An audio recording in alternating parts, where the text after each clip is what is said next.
to me, my Saturday Night Losers. I am Jesse, the Saturday Night Loser. I don't know where you're at right now in the country, but here in the Northeast, in beautiful downtown Ben Salam, it is fracking cold. It is snowing right now.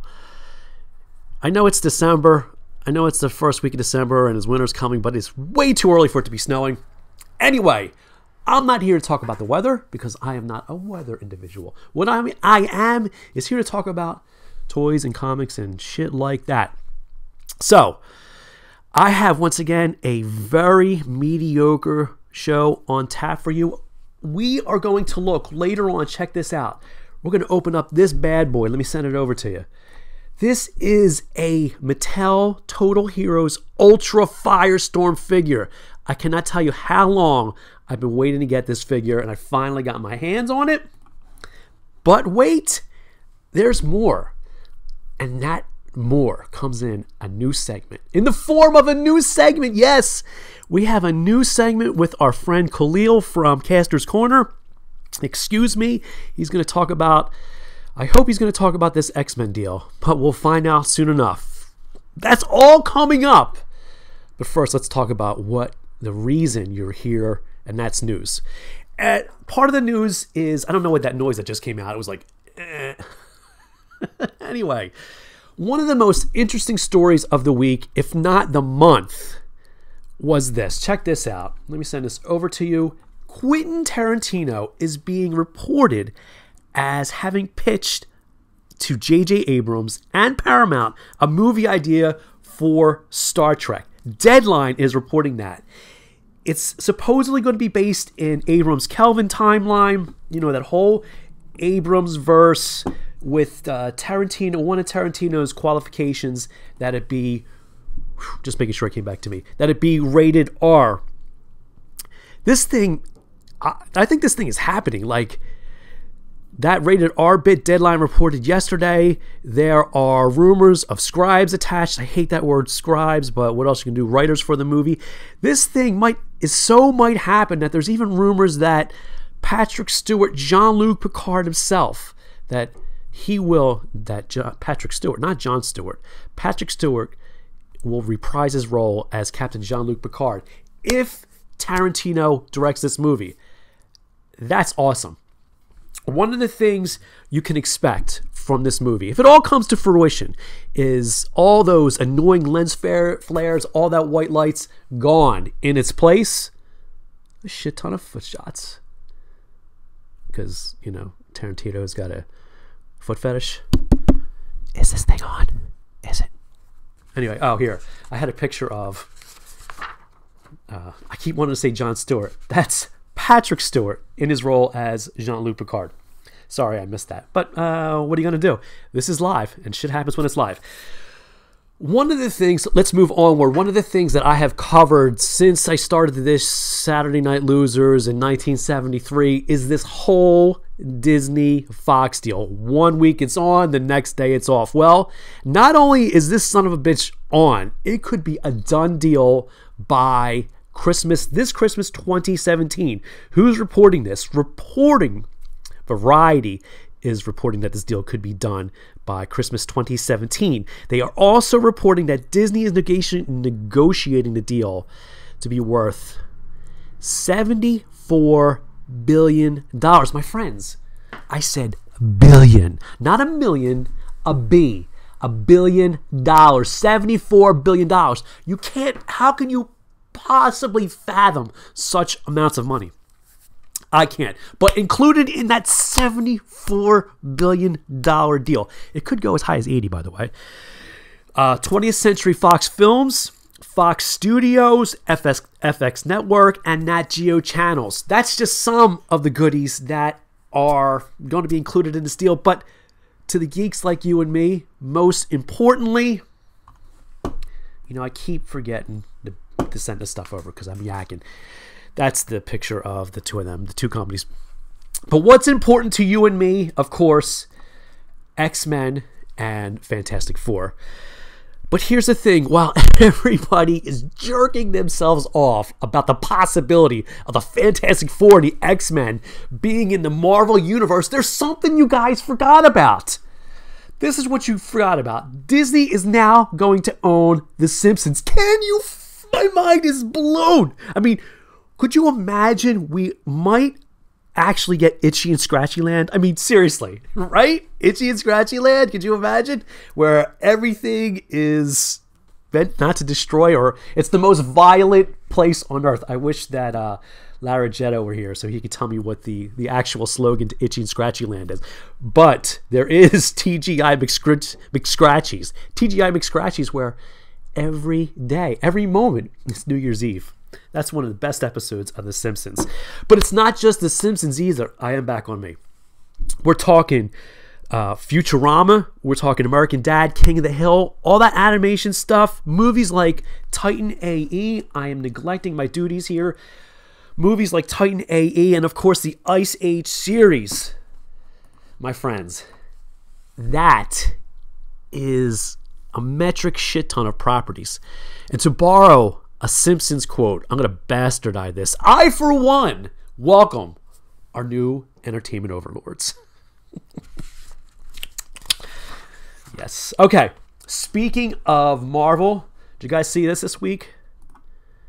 Dang. That is Sophie Turner from Game of Thrones as Dark Phoenix. Oh, set your eyes to stunned. Look at this alternate image of her. Wow. I can't wait for this movie. In these Entertainment Weekly Unleashed new images from Simon Kinberg's 2018 release, Dark Phoenix, along with those pictures of Phoenix, we also got a group shot including Xavier right there, and we also got a new look at Jennifer Lawrence as Mystique. That's pretty cool, isn't it? Of course, Dark Phoenix, this new movie is quasi-based on Chris Claremont's classic series or classic story Phoenix. This version, Dark Phoenix, excuse me, let me take a drink of my coffee here. It's coffee because it's cold in here. Dark Phoenix is set to take place 10 years after the events of X-Men Apocalypse. I have such a problem spelling Apocalypse. I don't know why. I have to spell it all the time. It takes place in 1992. It also brings back, along with Sophie Turner as Phoenix and Jennifer Lawrence as Mystique. Nicholas Hoult is coming back as Beast, as I showed you earlier. James McAvoy is Xavier. Alexandra Shipp as Storm, and Evan Peters is coming back as Quicksilver. This, though, my friends, is just a tease because this movie doesn't hit theaters until November 2018, I should say. So enjoy those images while you have them. While this is all great stuff, the Disney buying Marvel, the X-Men, the writing off to the Fantastic Four, those pictures of Sophie Jean Grey. Sophie Turner as Jean Grey. We do have to talk a bit of serious stuff that regards to the DCEU. Variety is reporting that Warner Brothers is going to shake up the DC film unit due to the bad... What's the word I'm looking for?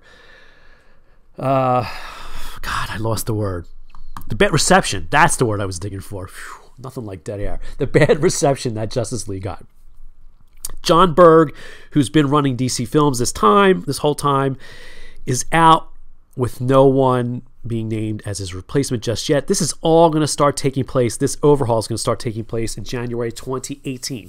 Here's the thing. With the Aquaman solo movie already done production, Wonder Woman 2 in the works, the direction of the DCEU it's up in the air. Who knows where it goes? Word on the street continues to buzz around that in Variety that Ben Affleck is not coming back as Batman in Matt Reeves' Batman movie, and Variety is quoted as saying, and this is a quote, "While Ben Affleck is expected to appear as Batman in a standalone Flash movie, it is highly unlikely he will don the cape and cowl in Matt Reeves' planned standalone Batman movie. The director is said to want to cast the role with fresh talent, according to sources." Some of those sources, this is, end quote, this is me saying, some of those rumored sources are Jake Gyllenhaal, which we talked about last week. Here, let's bring up a picture of the Justice League, which I should have brought up earlier while I was reading that god-awful quote.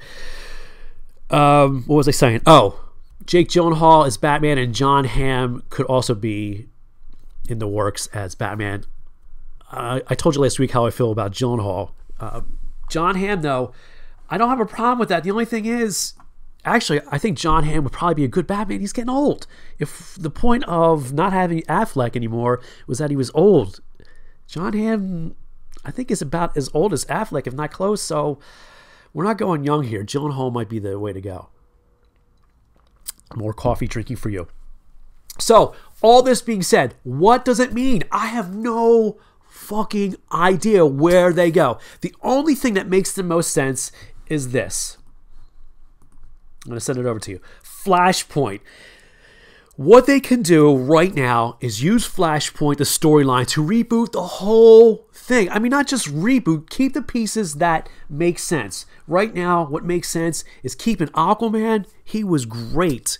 Momoa was great as Aquaman. You got to keep Wonder Woman with all the goodwill that came with that. And Flash was good too. Just get rid of that goddamn costume.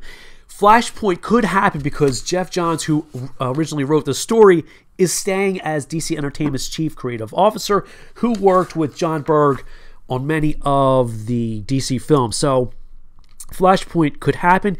And since Affleck is still tied down to that Flash movie, I mean, it makes perfect sense for them to do it this way. But you know what happens when things make sense. They tend to not happen. Finally, let's wrap this whole thing up. Let's talk a little bit of toys, because you know how I love toys. Let's just show it to you. Toy Arc, courtesy of Paul Mart Stores, got a hold of the brand new Mattel DC Multiverse figures. This one that you're looking at right now is Batwoman. They also got Green Lantern Jessica Cruz. That's that right there. Not to mention Martian Manhunter from CW. Supergirl. We also getting Rebirth Superman, which you're looking at right there. And a comic version of Two-Face with the, let's send this over, with the Collect and Connect to be Clayface. These are all courtesy of Toy Arc. This is, let me tell you something.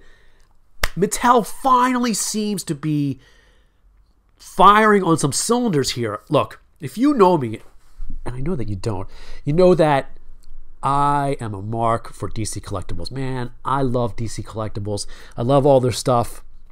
The action figure line seemed to be in some sort of flux right now. The Icons line being phased out with a DC Essentials line. That being said, Mattel here is doing some nice work. I think they finally got it together. First of all, look at this packaging. Look, I know it's packaging, but how do you get excited about packaging? It's nice. I mean, it's blue, it's vibrant, it's not that god-awful red. It's a nice box, which sounds very inappropriate, but the current DC Multiverse box is red, and it's cut uneven, and it's just blah. But this line, this packaging looks good. It's up for pre-order right now, I think, at Big Bad Toy Store. They don't get the plug. I'm just saying that's where it's available. Yeah, they're also up for available, but up for order. I don't have pictures of, though. I'm going to send over Jennifer Cruz. While I ramble on here, is the next line, which includes, I don't have packaging shots of, but Super Lex, which I am really super excited about. Those are, I believe, up for pre-order on Big Bad Toy Store, which I get no plugs for, no money. That's not really a plug. I'm just setting you up. Okay, that's the news. What we're going to do now is we're going to head over live. This is our brand new segment. We're going to go to Connecticut and Khalil at Caster's Corner in a new bit called Caster's Corner. Let's see what he's got to say. Take it, Khalil! Jesse, thank you so much for inviting me on Saturday Night Losers. Watch it every week. Your friendly neighborhood J-Man knows how to talk to the nerds and the geeks and all of us toy and movie fans. Talking about all this Fox and Disney merging and talking about how to bring the X-Men and the Fantastic Four. I think the perfect way to bring the X-Men in, Jesse, perfect way, and all of you out there in YouTube world, would be just to have a nice black, go to black, fade to black, however you want to say it, fade to black All of a sudden you hear some noise, you hear some shuffling, you hear Tony Stark, Steve Rogers, one of them, talking, saying, "It's been a long time. We know you've had a lot on your plate. We know you've been busy, but we need your help. We can't do it without you. We're going to need you and your team to help us." And then all of a sudden you hear that noise, that little pop and the shunk that comes out when Logan's claws get popped out of his knuckles. And you see Tony or Steve and Black Panther walking in. And all of a sudden they hand him a case. He opens it up, and it's that suit that we see from the second Wolverine movie, from the cutscene. I think that would be a perfect, and then just fade to black. Just, pan up and see Hugh Jackman's face, and then fade to black and say, the X-Men are coming or something like that. I think that's one way to bring them in. I think another way to bring the Fantastic Four in would be, this was Bill's idea, I will admit that, but we kind of fleshed it out over lunch one day. We were talking about how Hank Pym and Peggy Carter and Howard Stark are all the biggest minds of the time, and Reed Richards is one of them. And him and his team of Sue and Johnny and Ben go looking into the quantum realm to find Janet, and sure enough, they get lost too.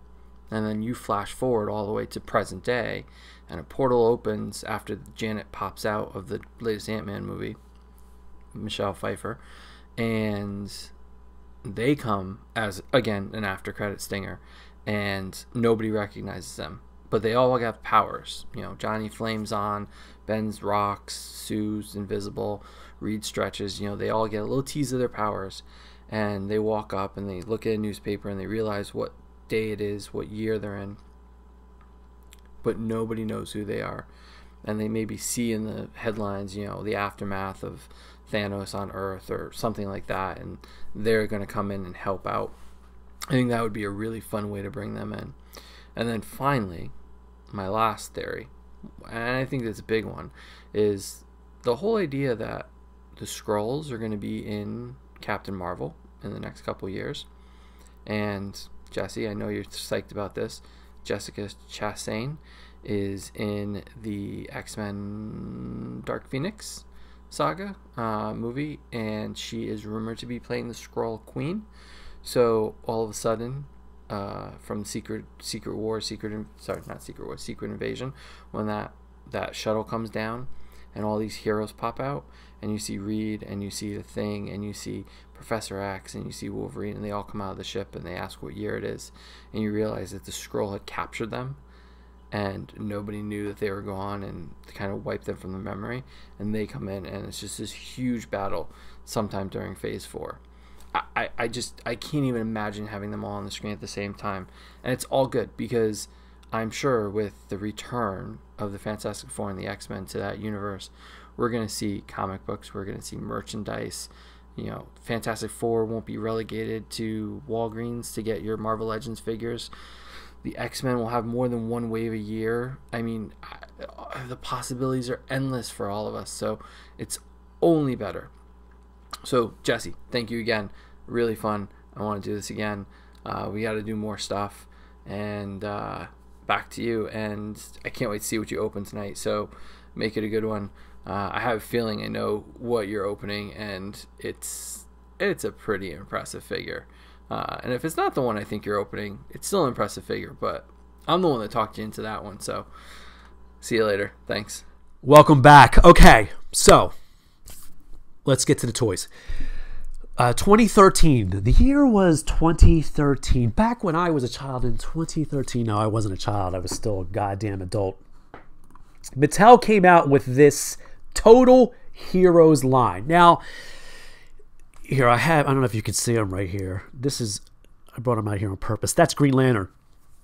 It was, I don't know. Mattel was having some problems with the DC line. They came out with 4-inch figures that weren't great. So they came out with this replacement Total Heroes line. And honestly, it's not a bad line. The figure assortment was okay. I believe the initial assortment... Hang on a sec. Excuse me.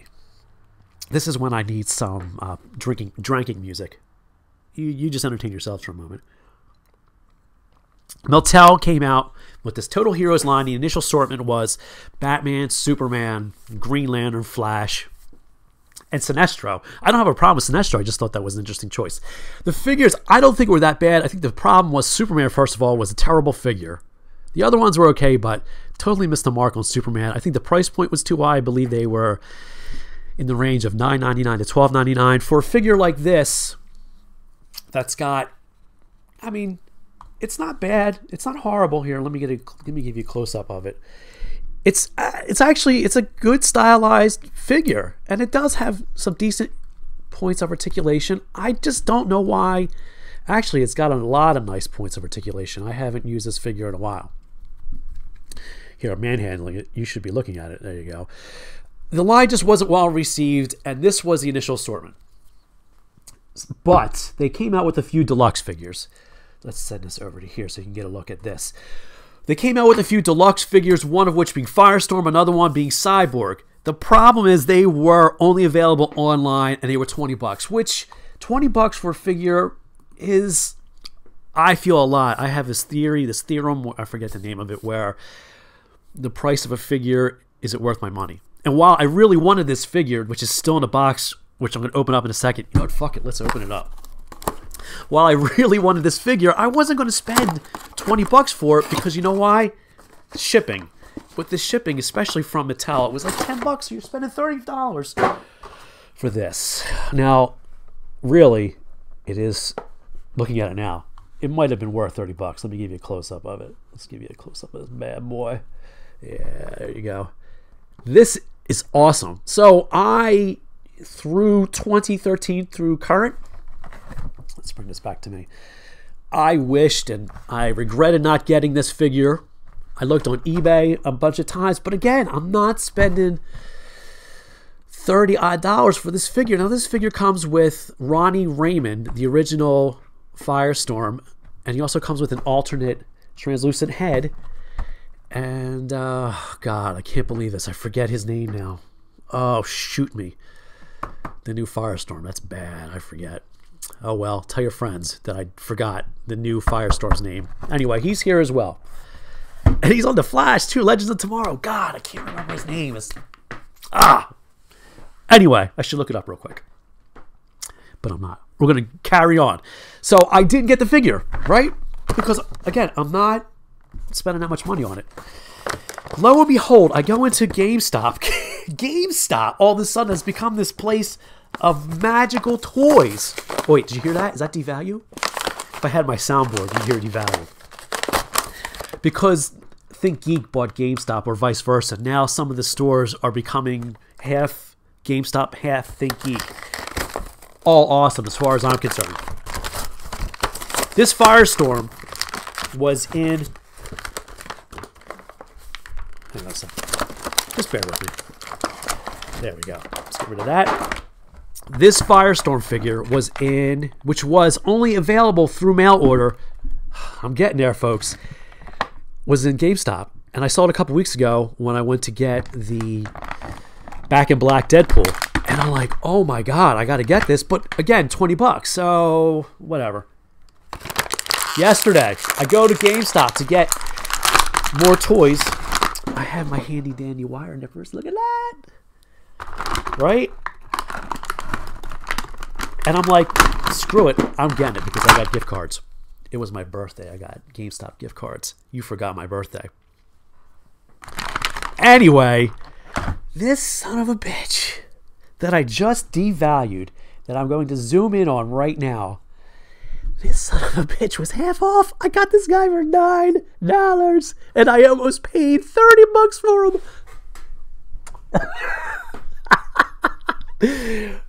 It's a great day. Everything's coming up. YFNJ, man. Oh, my God. This is a great figure, and I just devalued him. Man. Oh, Firestorm just had come out in my most formative years when I was, early teen. Not before I was a teenager. So he was a cool guy. He was a cool character. He was on the superpowers when it became, I think, the legendary superpowers. So he was cool. And then, through the years, his popularity has waned. but I had to get this figure. Now, I just made the cardinal mistake of taking off his head in this cold, cold studio. So if this head don't go on, we're just going to cut right out of here. Shit. I don't have any heat. I could turn my heater on. This was a bad mistake. Yeah, I got it on. Good enough. We're not going to put the other head on. I'll show you the other head, but we're not going to put it on because this isn't on there all that good. Here, let me get a nice zoom in for you. There you go. There's this alternate head. Translucent. I love it, and it's going to fall the fuck off. No, maybe not. Let's give this one more push. Okay. One of the neat things about this figure, besides all the alternate heads, and you gotta love all the alternate heads, it comes with a bunch of, let's stand him right here. Where can we see him? Not there. Here? No, there. Right here. That's where he belongs. One of the really neat things about this is that it comes with a bunch of constructs, alternate hands. Let me show you the new Firestorm that I can't remember his name. Also comes with these very neat atom transmorgifying. Let's gotta move all this shit out of my way. Zoom in here. I'll show you some of this close-up stuff. This is the transmorgifying. This is how he makes his constructs, right? Here's the alternate head that as soon as I go off here, I'm gonna remember this character's name. Don't sue me because I can't remember. I'm 47. What the fuck you want? And I don't do good prep. My favorite thing, and really the reason that I got this figure, besides the alternate translucent head of Ronnie Raymond, I can't believe that I just did that. Let's go back because I wanted to show you this. Look at that. This is a professor. Or, as they say on Legends of Tomorrow, gray. Look at that. You can't really see. But what he does is he fits on the back of Firestorm. Like the floating head that he is. Look at that. That is phenomenal. I love it. Oh my God. Professor Stein. You thought I forgot that as well. That is Professor Stein.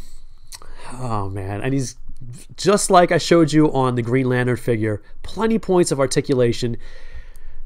And good points. You know, rotating shoulder, hands, knees and toes, knees and toes. It's a shame that they couldn't pull this line off better than they did. One last close-up of Firestorm. There you go. With Professor Stein over his gray, over his shoulder. We'll put him down there. So if you want one, you better go head on over to your local GameStop. They may have them. He is on clearance, $10. You cannot beat that figure at that price. I don't make any money off of GameStop, believe you me. So there you have it. The end of Saturday Night Losers for this week. We talked about some news. I showed you this awesome figure what we just got done. Khalil over at Caster's Corner did his bit, new segment. What do we got coming up this week?